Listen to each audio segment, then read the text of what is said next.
Good afternoon, ladies and gentlemen, and welcome to Vetting America episode 21. I'm your host, Adam T. Cummings, and today's show features former Staff Sergeant Erik Maltais, who served in the United States Marine Corps from the years of 2004 to 2009. Thank you so much for coming on the show, Thank you for having Erik. me. I really appreciate it. This afternoon, we'll be discussing a little bit about leadership, transition, vettrepreneurship, and mindset overhaul. I'm honored to have you all on this beautiful day in downtown Tampa at the Attic Cafe. Please share this video. Please like, and to any veteran you think could benefit from obtaining this wisdom that this man is about to bestow on us, please send it to them.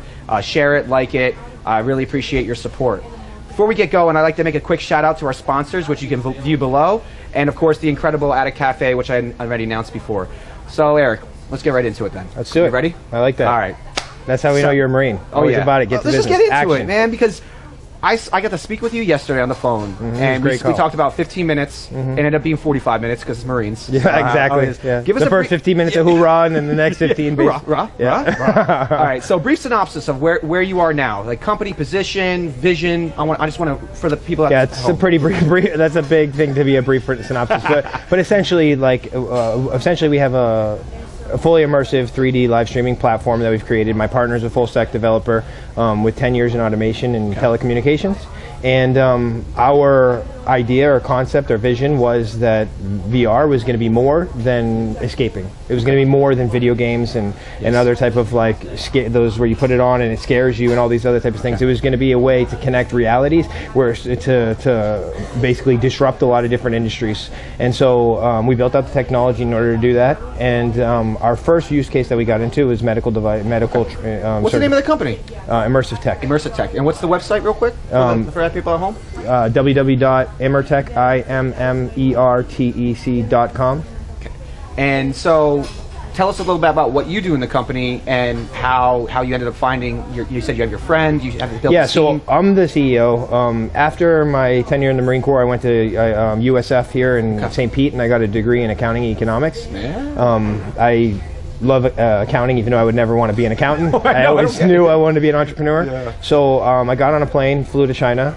I had already done President Bush's security in the Olympics in 2008 while I was in the Marine Corps, and so I was familiar with China in the area. But I knew that I wanted to start a private label brand and bring it back. And I focused on products that I didn't need to educate people on, that were already out there that people knew. So barbecue is the industry that I grabbed onto. It was a big market, and I just used reviews from other products that were on the internet, areas where other competitors were not taking advantage of like the actual input that was publicly provided for everyone. And I just compiled all the positives and negatives, went there and found brought back a great catalog of products, and I took that from a $4,000 investment to 7 figures in sales in 2 years. And then I sold that company to a Canadian company because using accounting really helps when you have good numbers and you can actually show a growth trend. So I definitely recommend that to anyone who's trying to be an entrepreneur. It's really important to start with and track your progress, because otherwise you can't really analyze it and do anything. But so I leveraged that, and from that, at that point, I just was giving advice and help to a lot of different people for fun, because I really enjoy everything entrepreneurial. And one day, someone that I had helped really double his business and kind of just start taking action instead of constantly learning, he had a great friend from Tarpon Springs. He said, "You got to meet this guy.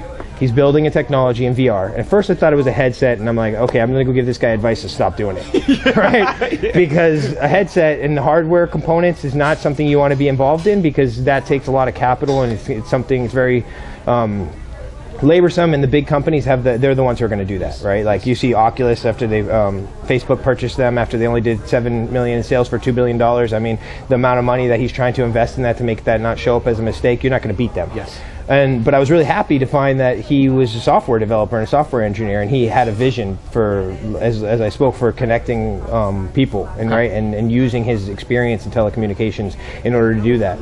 And so, but more importantly, this guy is an amazing entrepreneur and wonderful communication skills. I mean, that's big for a developer. It's for a developer, it's really rare, right? Because I've met a lot of developers, really smart guys, built some cool tech, and they've asked me, hey, let's partner. But when this guy asked me to partner with him, I really considered. Well, obviously, I took the opportunity, right? Because I knew that he had something unique. You know, he had the right mindset. He had the hacker mentality. He can make anything happen. He can focus for 18 to 20 hours straight. I've never met anyone like this and write 20, 30,000 lines of code fixing a problem. All natural. All natural, right? He's made for it. He's made for that purpose. Yes. But what he didn't have, which was that he was the type of person who will build for 20 hours a day for 6 months and not put himself out in the world. Yep. Right, which is because he's behind the computer. Because he's behind the computer, right? And so from there, after I met him, you know, I helped him kind of understand the business model, and with no expectations, just doing it because I appreciated him and I appreciated what he was doing. Okay. And then he asked me to partner with him and be his co-founder. And from there, I got us the debut of our technology at Facebook headquarters in Menlo Park. And then I raised funds for us in order to be able to get to the next step. I got us law firm Perkins Coie, which is the law firm for Amazon.com, Airbnb, Dropbox, in order to give us a deal in exchange for 0.5% option in our company, where they do all of our legal and do all of our patents and set everything up for us. We're created a Delaware C Corp, Silicon Valley Bank, and then I got us we got us, right? But I'm saying, well, yeah, that's your job. Leveraging the amazing technology that he built and just getting out there in front of the world and while he's coding, celebrating all the no's I can get. Like getting doors slammed in my face, right? Doing extremely crazy things to try to get people to listen to me for a moment, and then leveraging that moment, right? Because that's all you really get. You get that one. You get 30 seconds to prove yourself to somebody when you meet them, and it's like that balance between cockiness and confidence, and it's like, which I think Marine Corps was really good to help that. And it's like, yeah, you know, and that got us a lot of good opportunities. And now we have a pilot program with the second largest medical device company on the planet. Cool.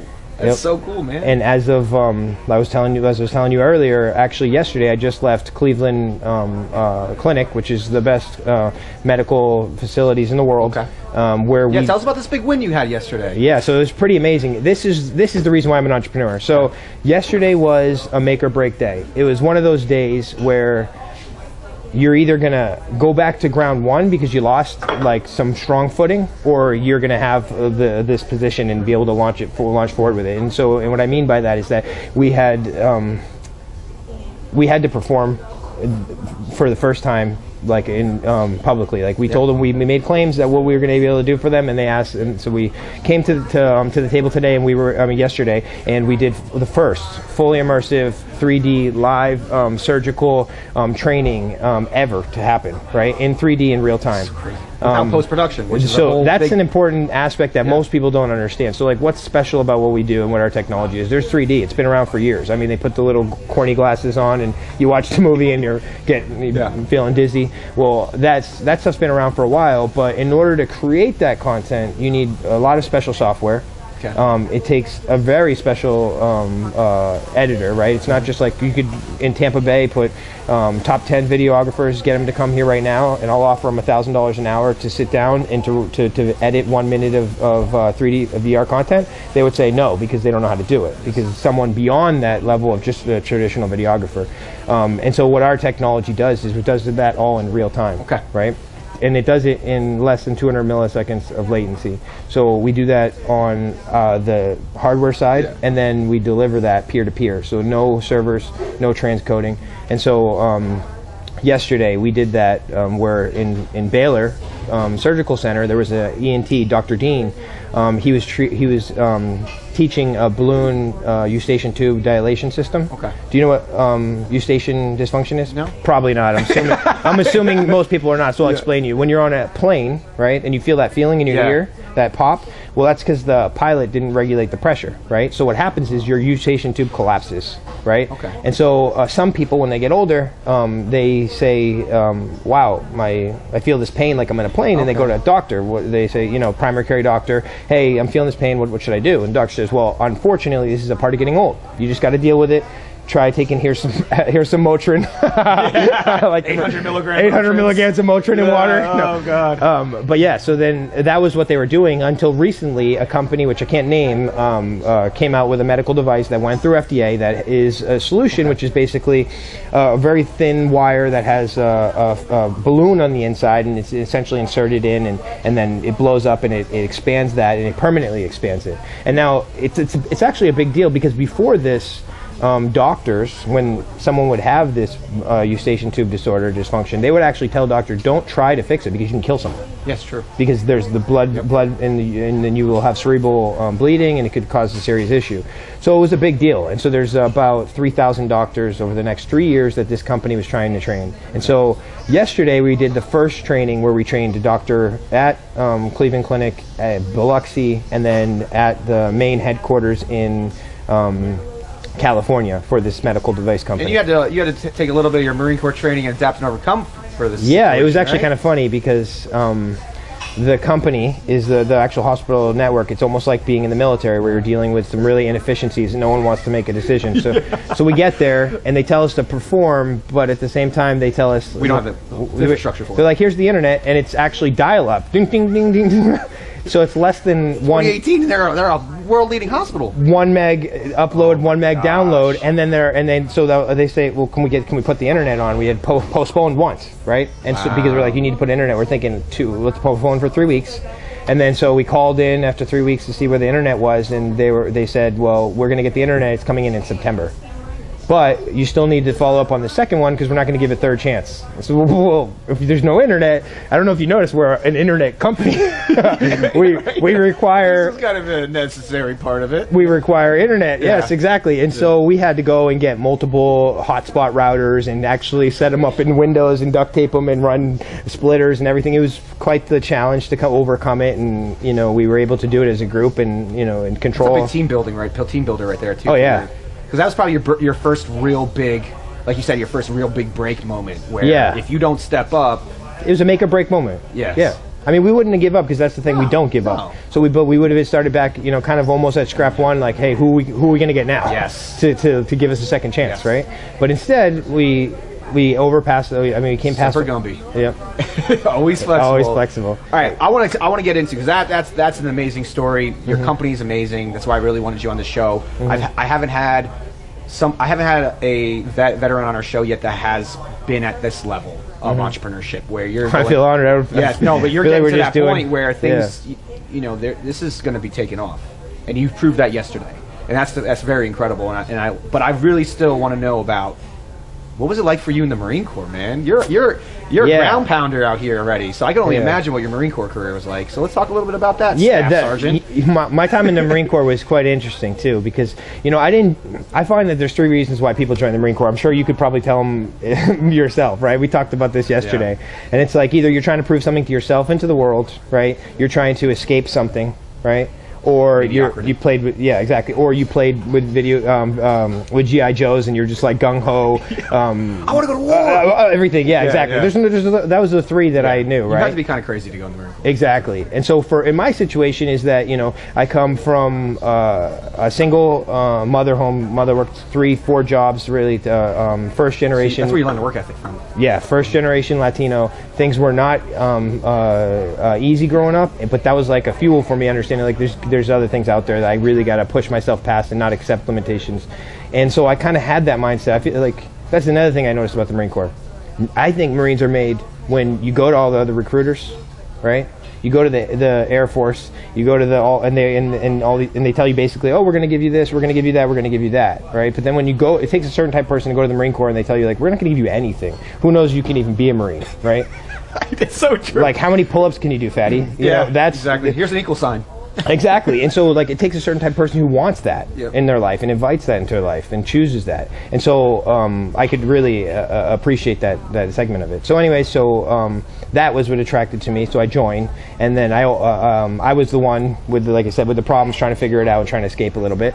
And I get in, I go through training, everything was great, and then I wanted to go to college. And first thing I get was, hey, you're a boot. You haven't done anything. You haven't been to Iraq. Learn your job for 2 years, and then you can go to college. And I was like, that's not acceptable. I don't like the way that sounds. I don't like that at all. Yeah. And so I said that I want to volunteer to go to Iraq. So I went from being supply administration, so like for 1 month. That was my MOS.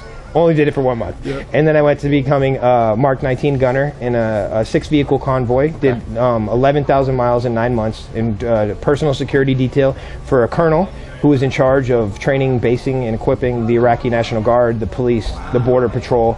During that time in 2005 when that was happening, and we were based out of Fallujah, but we did Ramadi, Al-Assad, Baghdad, the whole Al-Anbar province. And so it was a really interesting experience. We had multiple instances of combat. It was definitely character building. And then from there I knew that I was like, okay, I want to do some other stuff. So I leveraged that, and the colonel wrote basically those letter recommendations where it's like, this guy chews nails, yeah, right, chews nails, right, spits bubble gum, right, catches bullets in his hands and throws them back, right. And so I leveraged that in order to go after MSG, yeah. So embassy duty. Yep. And so everybody wanted it. Everybody, you can get it. Yeah, and the attrition rate was ridiculous. You go to Quantico and you're training right next to the Marine officers, the CIA, the FBI. All of them are trained on Quantico, and they call it American Embassy 1, first embassy. And it's like 100 people in the class, only 20 graduated. Yeah, and so it was definitely a difficult thing. And in the end, they do the like military grade mace where and then you got to go through the conference course and fight it all. I'm like, what does this have to do? Why am I doing that? but okay. Yeah, okay. We're here. But we can do this. Yes. And so I went there, and I got to go. My first post was Skopje, Macedonia, right above Greece. Okay. And then Bangkok, Thailand. And then exactly. I was fortunate in Skopje because in Skopje I came in and you know how they give you a job. They gave me MWR, and so which is Marine Welfare, right? And so I had to set up all these events and do all these things. So I did all the. That's actually like some really good knowledge and experience. It is. It's almost like running a business, and that's what it was. And so I had realized that I get in there, I'm like, they're not even doing like an accounting system. They had it on like these journals, and so I created this whole thing. Of course you did. Yeah, I went everything. And then systems. Yes. Exactly. Yeah, and so they made it a global standard for all Marines doing embassy duty. Okay, and so because of that, they're like, where post you want to go to? And so actually, which is ironic, I picked Thailand, but I picked Thailand because I was like, which one has a university on campus that you can take classes? And the only embassy that actually had a university at the embassy was the place where you would party the hardest. Which is the place where I party the hardest, and made the hardest to study. Yeah. So I'm just, hey professor, I'm just not even gonna come to this class today. Yeah, it's like, I don't know about that. Yeah, no, but it worked out. It was good. Yes. And so I was able to do class time, and then from there I went to Asuncion, Paraguay. And then periodically, I did President Bush's security in the Olympics in 2008 in China, and Sharm el-Sheikh, Egypt, meeting with Zarqawi, and in Berlin, Germany. And so, I mean, I was very fortunate that I got to do a lot of really cool things. And then I find the Marine Corps, I'm sure you probably can relate to this, is that you can get anything you want. As you ask. As you ask. As you ask 7 times. All the time until they're so annoyed with you. Yeah. That's what, I think that's what I learned, though, was I wanted to go to Afghanistan. I wanted all my qualifications. I wanted my certifications. I wanted my weld qual. I wanted everything. And every single day, you couldn't outwork me. There was no one that worked harder than I did. I wasn't always the best, but there was no one that worked harder. Same here. It's not about being the best. A for effort, right? Yeah. Or E for effort, or whatever it is. As long as you can do 20 pull-ups. There's no acceptable. No acceptable. No, if you do 20 pull-ups, okay, then you work hard enough. But yeah, exactly. Every day I'd go into my sergeant's office and I would ask, can I go? Can I go? Can I go? Coming, just shut up already, please, you know? Yeah. And it's truly what it is. And so for here, in the life I created over the last year for myself out here, I get everything I want because I have no shame anymore. I don't have any pride or ego. I ask everybody for, hey, can you help me with this? Or, you know, can you connect me with this person? Or what can I do to bring you value as well? It's like that. It's that give and take. Is as long as you're bringing value to people, and then at the same time seizing those opportunities that they're giving you, man, you can create the life that you've ever dreamed of. You just got to ask. You got to ask a lot. And actually, that reminds me, MSG. Like, I got that letter of recommendation. That definitely helped me. But the thing about MSG is it's very exclusive. It's the most exclusive duty in all of the Marine Corps as far as like what they expect for you to get in, because you're representing America. I mean, to put it into perspective, when I was in Skopje, Macedonia, even in Asuncion, the same. There's only 5 Marines in the entire country. So there's 5 Marines that are like us. What does that make you feel like? Sergeant and below her. 5. I remember being the only Marine on some like Navy bases, and I'm like, yeah. It's good for the Marine Ball because you're at the Marine Ball, big party. It's supposed to be a bunch about celebrating Marines, and there's 5 of us, and everyone else is like diplomats and embassies, and we're giving all the tickets and stuff. Yeah, the CIA would come and buy like 100 tickets at the same time, and they're like, you need to give them to this person, to these people. So there's like big people that are coming to these events, and they're all celebrating you.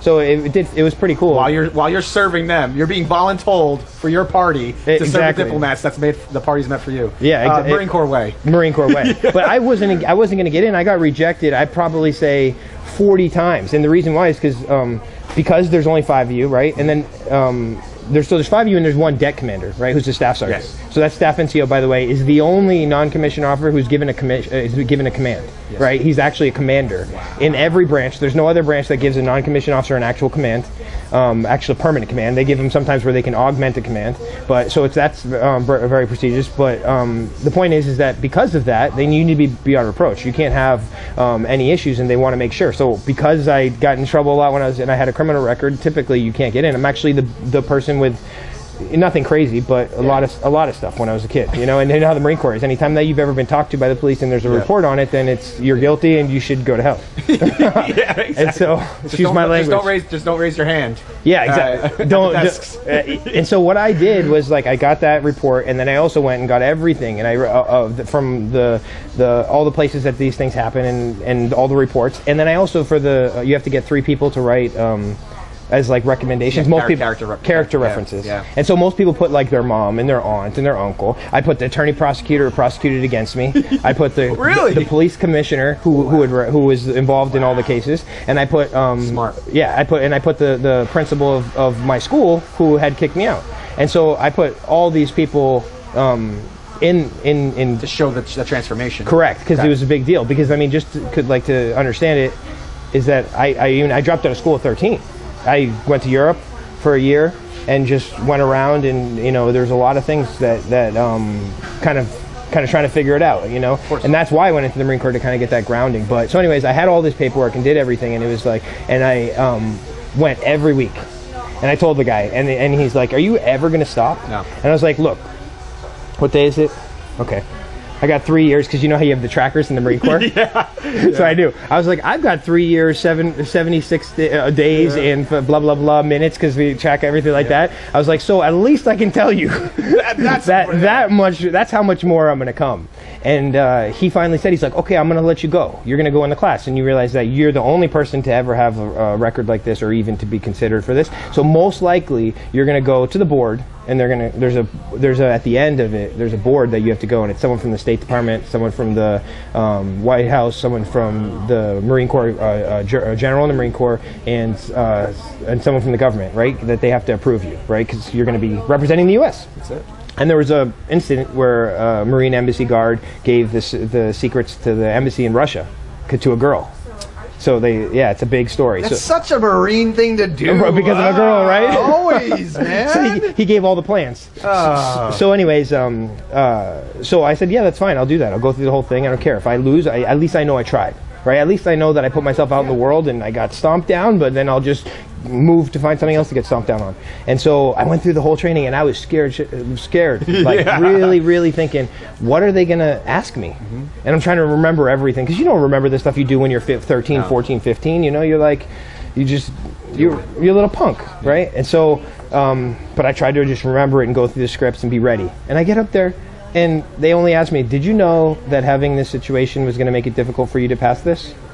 I was like, yes. And they're like, why do you save some money? And they're like, why do you have this money saved, but you also have debt? Because they look at your debt. They look at all weird. Yeah. And then I was like, well, because I'm planning on investing in real estate, so I'm building my credit, and I'm going to buy some properties, right? And they're like, okay, you're accepted. And I was like, not one question. And to show you, kind of like give you a perfect example, one of my friends who was awesome, one of my best friends in the whole thing, we made it through all the training. He was like one of the last 40 before they go to the board, and usually about 50% of the people on the board don't make it through the board. Okay. He gets up there, and they ask, well, that's one of the first questions, like, why are you doing this? Or no. They asked him, what would you do for $1 million? Right? He said, anything. Come on. How are you going to say anything at the American embassy? Because you're basically saying I'll sell the secrets of the American embassy. Even though he probably wouldn't have done that. He would have done it for Klondike. He just wasn't aware. And he just knew he was ambitious. You have to be aware. You have to be aware. And you have to understand what's... Attention to details. Attention to detail. And so then, because of that, he went through the whole thing and he left, and that was unfortunate. I mean, you could have said something, like I had one guy that was funny, he's from Louisiana, and he used to tell me all these stories about how he would wrestle alligators and spin in the water with them when he was a kid, duct tape their mouth and like play with them. It was his pet. A big alligator in the pool. And then they asked him, like, why are you doing MSG? Why are you trying to do this? He's like, I want to go to Africa and I want to hunt the lion. Like, not I want to protect the country. I want honor and commitment, whatever. He's like, no, I'm honest. I just want a lion. And he got in, but you can't tell him that you'll do anything. No, for anything for $1 million. For $1 million. So why'd you decide to get out? So I got out because I noticed that the people that I joined, that I appreciated in the Marine Corps, they were all getting out because the Marine Corps is a great opportunity to build character, to understand what your limitations are, and to scale. But I feel that a lot of the people that stay in for a different reason than they got in. They stay in because they're not sure what they're going to do in life. They're not sure about the transition. And I think that's probably partly the Marine Corps not helping with that. I mean, they try to, but it's a difficult thing to do. And I think that it kind of, I saw the people that were staying in, and it just wasn't the same quality as that first core. And what's funny about that is I completely agree with that. And I went in 2009. So you can only imagine how it just got even better. You got so much better after you got out. It was just fantastic. Yeah, I can imagine. All those people and then they probably thought they were amazing and they were God's gift to earth, and then they were... A bunch of yes men. Yeah. That was the biggest issue I saw while I was in, was that all of the gun-ho, rough and tough, all about the Marine Corps Marines were getting out because they weren't respected and looked up to and revered and treated the way that they used to be, just like you were.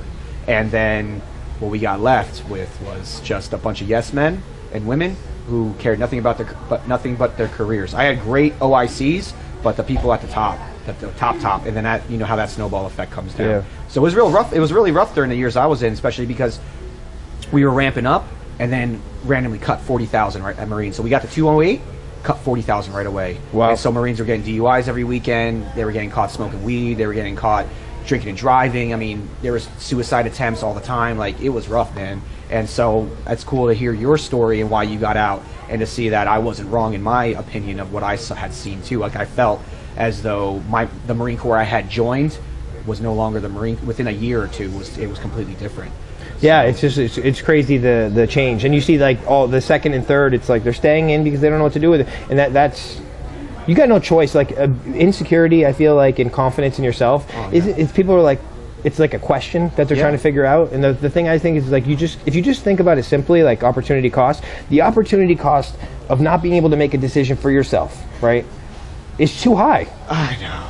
I just couldn't do it anymore. And so, like, too many green weenies, and I was done with it. Yeah, well, that's the thing. But the reason why there's too many green weenies, and the reason why people get attacked and get this stuff, is because it's like people stay in to get payback. It's like, I took crap for 4 years. Now it's my turn to give 4 years of crap. And you don't realize you're just getting bigger pieces. And that's not making a decision for yourself. That's not stepping up and finding out what you want. Absolutely. Right? It's just like too much looking outwards and trying to think that you're going to associate, you're going to fix problems that. So how was your transition? What were some of the trials and tribulations you faced? So transition was challenging for me, right? Oh yeah. Because I think it's challenging for a lot, especially especially still now as a CEO. Let's say, as like when you're running things and you're trying to work, it's difficult. But then there again, you have to understand, it's like, how effective is my communication? Does it work to be, you lost your mind? Like, I knife hand people for a while. I knife hand people. You don't knife hand people. And then at the time, and then they come out every once in a while. I'm just like, oh. Put that guy away. Let me holster that knife hand. Yeah. I disassemble it. A quick slip. And then my partners, I still sometimes were like, I'll do this, and he's like, you're doing the thing. I'm like, no, this is only one finger. It's only, you gotta give me something. Wait, you can't. I can't point you with a pinky. I'm weird. All right. Is that better? Does that make you feel more confident about, like, where you feel aggressive? Yeah. But even still, even without the knife hands and whatever, you know what I get still sometimes is like, you have too much conviction. Yep. Passion. Yeah, passion. Yep. And the problem with passion and conviction, so I want to say, I'm not going to be apologetic for being passionate and being and conviction and being strong character. Like, that's a part of who I am, right? I actually tried to be. But guess what? Does it serve me? No, it doesn't. And I tried to be something I thought society wanted me. I thought a lesser version, a little calmed down, a little cooler, and my light started going out, man, and like my passion and everything. So I had a mentor come up to me and tell me, he goes, because he's very observant, and without even having a conversation, he goes, Adam, let me tell you something. You're going to be a Marine until they put you in the ground, so you better embrace that shit. And I said, how do you even know? And he goes, I can see it. Yeah. And ever since that day, it was about 2 months ago, I've started embracing it more and more and finding that balance between being that cool, calm, collected civilian that I want to be and still have that gun-ho Marine that's just will jump down someone's throat any moment of the second. Having that little bit under the surface, having that balance, man, I'm laser focused now, and I don't get played as much. I don't get taken advantage as much because that's what was happening.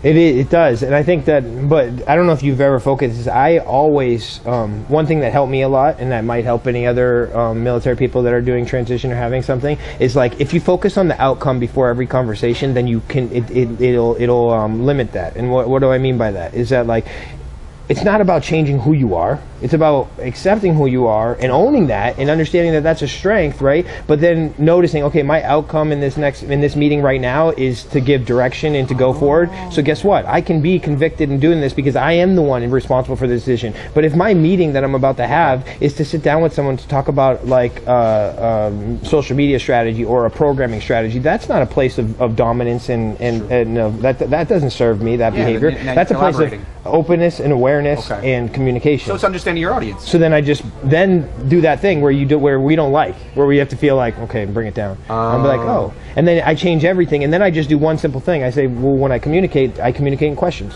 Questions are not game changer. It's a game changes everything. Because I call it leading a horse to water and convincing it was their thought to drink. To drink the water, yeah. Absolutely. Whereas before I'm like, drink some water because we got to go on a run. Yeah. You're doing a finger thing again. See, get online, grab your water bottle.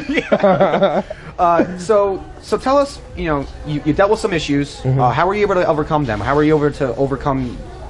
We get in our own way, especially as Marines. Yeah. Like we overthink everything and overanalyze, and all of a sudden we lose it. I have paralysis by analysis. That's something. I'll tell you what I figured out. I'm just kidding. No, you still have it, but it's the awareness. Yes. I try. Like I set myself. I have a routine. I get up at 4 a.m. every morning. I do 2 hours of road bike. I do meditation. I meditation, game changer. Like I do pull-ups. I do push-ups. I still do those things. Yep. I think that there's like if you create these patterns, it's like I found that.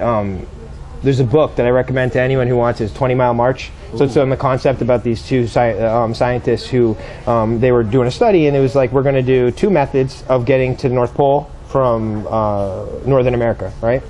One of them, every day, no matter the weather, and a group of people, and they were both similar fitness levels. There's a group of 10 people on each side. They were going to do 20 miles every day.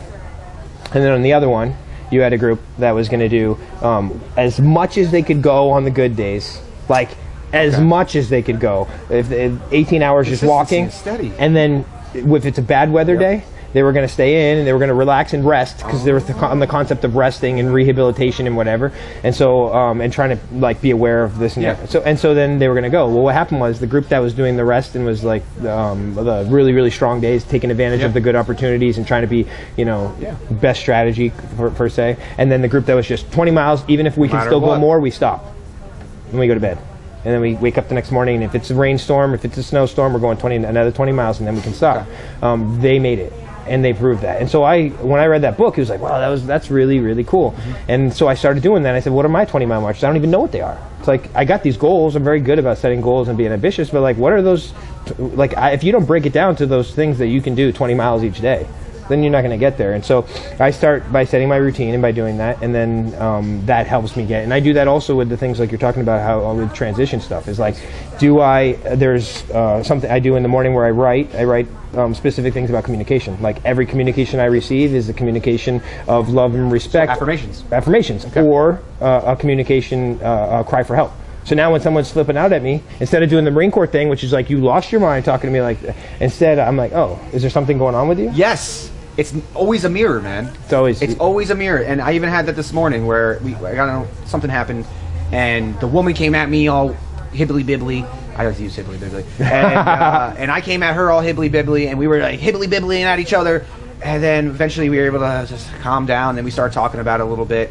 Again, there's knife hands. And eventually she's like, oh, I like your truck. And we just had a normal conversation, and we apologized to each other. We both had one of those weeks. I feel like everybody in the world had one of those weeks this week. It was just a very emotional, intense week. and you had it with your cap yesterday. I had a great day. So yeah, that's a really good piece of advice, because I've been studying how to become more productive. I'm very productive, but I always feel like I can become more efficient and effective in anything I do. So I was reading about the patterns. About the patterns, man. Consistency is key for me. I need structure. I need consistency. I've been living by the seat of my pants this last year to kind of give myself a little bit of freedom, but now I'm bringing my self-discipline back down. I'm bringing everything in, and I feel really good about. So hearing you just motivates me to keep doing what I'm doing. So let's talk about Tampa. Why Tampa, man? So it's interesting. After we went to San Francisco, like we were actually in Tampa. We found an investor and that was going to invest with us, and we had signed the term sheet. And this is a marine thing. So in business, I realized it doesn't work the same way. You can't trust people like you can trust in the Marine Corps. Marine Corps, you say you're going to do something, I can be confident that you're going to do it, and I can march forward and start dominating. Well, what happened was, we got the term sheet signed, and it was going to fund us and get us going forward. And like, okay, check mark, that's all set. Let's get on a plane. Let's go to Japan. We went to Japan. We met with SoftBank. We met with a bunch of these companies earlier in the game, and we were ready to go forward. And then we had met with suppliers. We went to China to get production for the hardware component that we did need, although our IP and what our main technology is in the software, but there wasn't hardware, and I'm not going to wait for them to create it. And because of my experience in China previously, I was able to do that. And so the people that were doing the investments, like, oh shit, we have an opportunity here, right? Let's put the strings and try to change the deal last minute on them. So I came back here to Tampa, and I sat down with them. I said, okay, where's the subscription agreement? Let's go into the next steps. Let's formalize this relationship. We've got everything set up. Once this closes, then boom, we're off to the races. Yeah. And they tried to come back and tried to steal more board seats, exert control. We found out later because they had a company that wanted to buy the technology and they wanted to sell the technology. This was really difficult for my partner, but I said, look, you can never focus on a carrot. Carrots don't exist, they're not real. You need to make decisions based on what's real and what's best for the company. So what was best for the company was for us to walk away from them. Yes. So in that meeting, I said, you know what?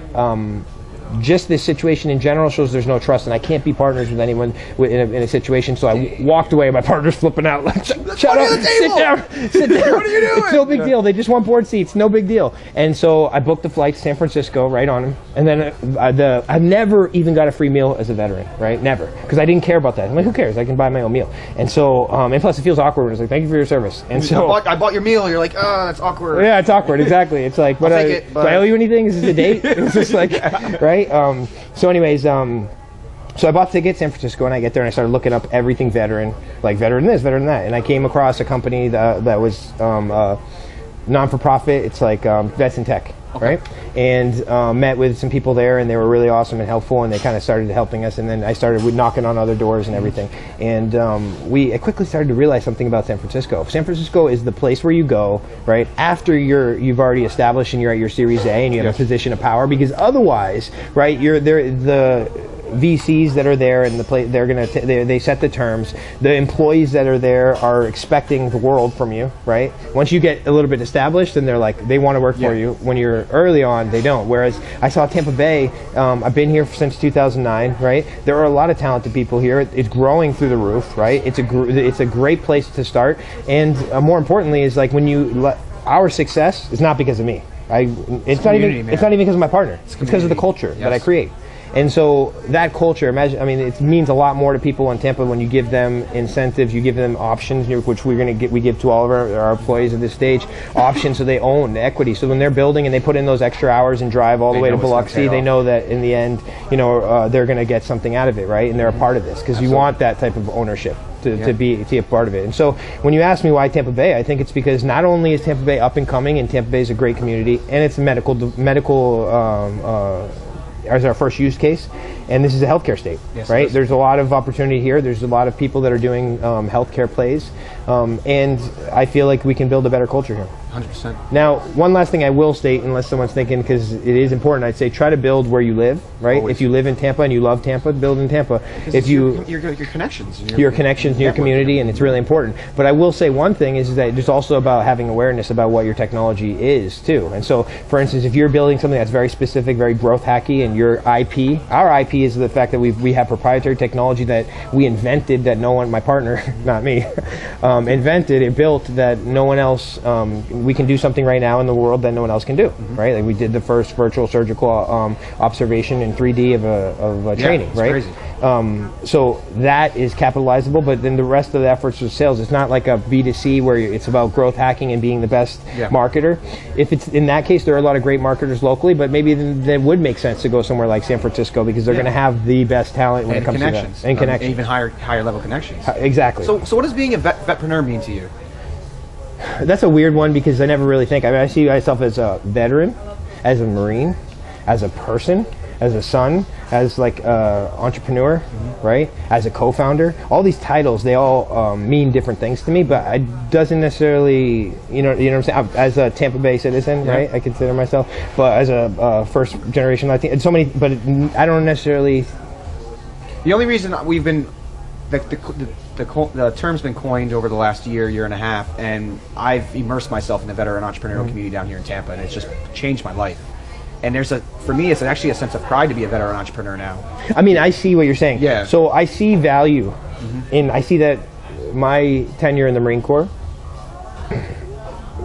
provide me with a lot of skills, and probably some that I'm not even aware of. Oh, every day. That help me in getting the things done that I need to, and I probably would be less capable entrepreneur if it wasn't for that.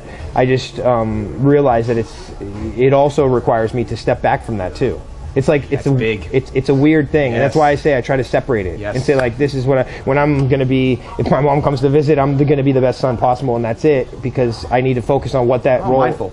Yeah, and mindful, right? And so that's kind of why I was trying to separate. But I mean, if you asked me a different question and you said like, what are the things about me as a Marine or a veteran that makes me a better entrepreneur? I would say the fact that I'm not going to give up ever, and the fact that I'm okay with no's because that's a part of the game. Yes, you know. A lot of them. So what have you done to overhaul your mindset over these last 9 years since you've been out? I've done a lot. I did this, like the first thing I did was ironic because my brother paid for me to go to this thing called Landmark, the Landmark Forum. You're the third person that's told me about this. I have to go now. You have to go. Yes. Right? I mean, it's a little bit culty, but not in this. I mean, they don't do. I could say we're good at taking information and knowledge and taking the rest and throwing the rest out. So yeah, correct. And if you can do that, then you can get a lot from it. And it's funny because you know why I went there? Because my brother had explained it to me, and you know how it's funny how we have something in our brain, the reticular activating system, and it kind of picks what we notice. The same reason why, like, if you had this shirt, you would probably have noticed, and be like, oh, I got that shirt. You see someone, and it's like, but you don't notice everyone else's shirt. Yeah. You know, you notice the one or your car. Like, oh, I had that same car in high school. And so that happened. So when my brother's talking to me and telling me all about this amazing thing about, you know, learning how to understand his emotions and how to be a better person and how to understand his strong suits and all this stuff that you get from Landmark, all I heard was, they put you up in front of everybody and they tear you apart. And that's a Marine thing, right? Like, great. Count me in. I'm a masochist. So I did that. And it was like really transformative, and it started me on a path of understanding. And then obviously there's a bunch of people out there. That's like, I was just talking to one of our employees today, Brian, that he's telling me about his grandfather that in the 1930s came from a really difficult situation, and then he did all these great things, right? Like marathons and all this stuff, and he started a nonprofit organization and everything like that. But he came from a really, really bad situation. And I was thinking, you know, today you can come from a really bad situation, really difficult, deal with some strong trauma, and it's like, you can figure out the world by going to YouTube. Watch some Tony Robbins stuff and realize that like life is about what you do about it, not what happens to you, right? But back in the day, it's like you had to figure that out yourself. You had to like mind power it and be like, and come up to these things and learn them. And so it's like, that's really amazing. So I went out there and started accessing as much as that as possible. And I really think it is important if you're an entrepreneur, if you're a person, because life is about relationships. It's all it is. Communication and relationships. Communication and relationships. That's it, understanding why you do things and analyzing your behaviors and knowing how to become a better person. But if you, I will say one comment. The most meaningful and impactful thing I've done so far as personal thing, and it's something that I think the Marine Corps had a lot to do with it, like something that helped me become a better veteran entrepreneur, as you say, is that there was a shaky period with my co-founder. My co-founder is not a veteran. His dad is actually, it's actually ironic, it's the opposite. His dad was a Marine, right? And you know how sometimes you learn in life. That's why he's like, no knife hands. Yeah. No knife hand me. I know the knife hands. I lived the knife hands. Yeah. And well, that's the thing. His dad was like that his whole life, and his mother was the opposite, and so he has a very strong communication skills, and he learned it all from his mom, and he learned what not to do by his dad. So he's always been like, that Marine stuff is not good. So at one point it became a problem in our relationship, and he was like thinking, we're going to separate, right? And ineffective communication. And I was aware of it, and so I told myself, no, this is what we do, right? We say, no, we can't act this way because the relationship's important. I'm going to save it. I'm going to make this happen. I'm going to be conscious about it. Yeah, swallow a lot of ego on that one, and just try to be better. Yes. I'm going to think about it. I'm not going to flip out. I'm not going to get mad. And the thing that I was flipping out about is the details, right? Because I'm very much about the details. Everything has to be perfect, and you have to work really hard. Like my work ethic that's one of my strong suits, right? Is that and I don't give up. And so when I saw that he didn't have that in some things, and he does have a lot of things, and then little things, little details didn't matter. They didn't align with you. Yeah. Then I would, or even our employees. Then I would be like, boom, boom, boom, boom, boom, boom. This needs to be like this. I'm the CEO. Let's do this, right? I got to have. I'm responsible. Throw rank around. Well, I'm saying it. I'm saying that to you. I didn't say that to him. I would never. I would never throw the rank around. But I'm saying me. I'm the CEO. I'm responsible for this, so I can't let it go. Okay. And so then but it started to shake up our relationship, and I'm like, well, I'm losing affinity with my partner, which is way more important than the little details and stuff. And so the most important thing that I've learned about becoming a better person and becoming a better entrepreneur, just in general, was that I was never going to be able to stop treating people like that until I stopped treating myself like that. And that was literally the most beneficial thing that I've ever done. And I started to now be more compassionate with myself. Compassion, man. It was everything. I got home and I'd push a lot of tough love on the people that are closest to me. And I wouldn't be compassionate or sympathetic to that they're human beings too, and they have their own issues and their own insecurities and their own this and that. And it wasn't until I was starting to take it easy on myself and give myself a break for not being perfect, which nobody is, that I was able to start giving other people breaks. And from that, the relationship building aspect of my brand, career, whatever you want to call it, took off. And now everything I am is about relationship building. That's all I do. And because for me, I don't care so much about products and services as much as I care about people. So when I go and work with a company, I invest myself in the people of that company. I become friends with them. I care about what they're doing. I care about what they're building because they care about it. And because I focus more on the relationship aspect than the tangible aspect, I'm able to help pretty much anybody in any industry, in any vertical, because it's not about the product or service at the end of the day. It's about the company behind it, their morals, their ethos, and what they stand for. And for me, that's everything. It's the relationship. Well, that's the culture. Exactly. There you go. Which is part of the reason why Tampa as well. Like I said, you just have more control. Success is about a product. It's about the founders. It's about so many things.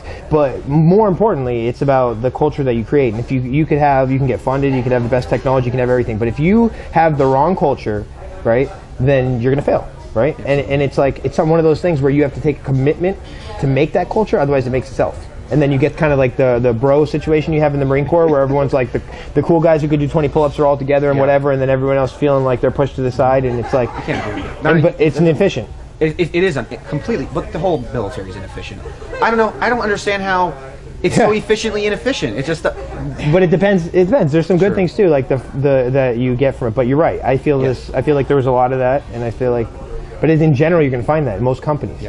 So it's like we compare it to because we see it as like it could be much more organized and strict, but again, like grunting at things. Yeah. All right, so we're about to wrap up the show, and I ask every one of my guests this one question because I think it's very important. If you could give one piece of advice, one sage piece of advice to a transitioning military member or a veteran in the midst of their transition that's struggling to really find their purpose, find their drive, and find what it is to make them happy out here, to create success for themselves, what would it be? So I think that it's kind of probably two things, because I think that the message that I said earlier about treating yourself better, you're not going to be able to relate with civilians until you start, get the drill instructor out of you. Embrace it. Yeah, you got to get rid of the drill instructor that's inside of you before you're going to be able to have a meaningful, impactful relationships with other people, and that's what life's about. And then the second thing is you got to focus on being aware. I recommend to a lot of veterans and stuff, and it sounds crazy or difficult for people, but I think meditation and trying to understand how... Biggest proponent of meditation, man. You have to, because you need that second. If you don't got that second... And we're shallow breathers. We're like Neanderthals, so the meditation helps you. Oh, well, I can think. Yeah, and then if you have that 1 second to think, and so instead of... give you one last example, because you gave us an example of a lady that, what did you call it? It was funny. Hibbly bibbly. Hibbly bibbly. So recently we had to fly to LA. This is about a week before this last thing on the 13th, right? Or yesterday. And this is when we found out that it was like it's over if you don't follow through, right? And so the surgeons are very unique people, right? They have very unique personalities, right? Kind of like Marines. Oh yeah. Yeah, very much like Marines. Yeah. And so this specific one, they're brainwashed just like us. Yeah, this specific one, we're in LA and we're meeting with our patent attorneys and their engineers, trying to go through our new IP, because we're constantly developing new IP so that we can have patent strategies going forward. And it's 3:30 a.m. and I get a phone call, right? And it's from this guy. You're about to wake up. You're like, I get up at 4 and you're calling me at 3:30? That's the thing, is that because of, and this will only happen because of the fact that I put in the work and I've got built in a level of awareness. But he calls me at 3:30 and I'm like, and Dr. Dean, and it's him, and he's like starting to yell or starting to be a physician, hibbly.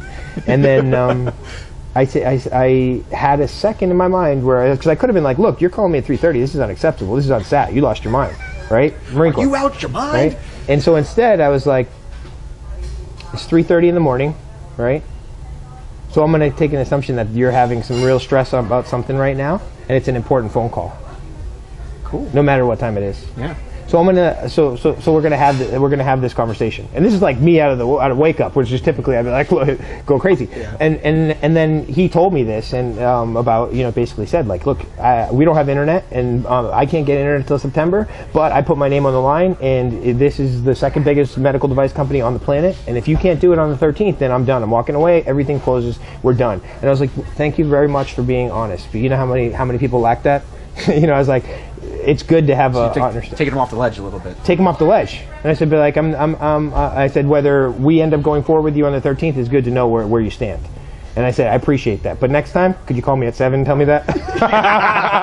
So like, you tell them, but at the same, so it's like, you got to be able to manage those relationships, not flip out of people, but at the same time, be a Marine and know manage yourself first, and know that you can also stand up for yourself. Yes. So it's like in between. Don't become super submissive and think that you need, like what you said, which we all do in the beginning, is like, oh, I'm just going to be calm and just no. Be yourself. Embrace that part of you that's a Marine, that's that hard charger, because that's good. Awareness. Just be aware when it's acceptable and when it's not. That's amazing. And this concludes another edition of Vetting America. Thank you for having me on. I really appreciate it. I really appreciate you, Erik. This was a great conversation. You're going to come back on. I'm going to follow you, obviously, keep watching you, watch what you guys are doing and everything, because you're doing some amazing things.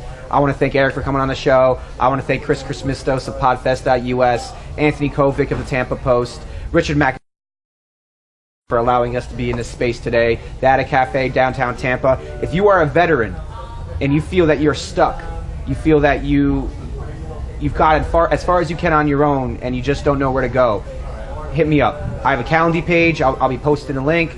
We'll have a 15-30 minute conversation. We'll get you on the right track.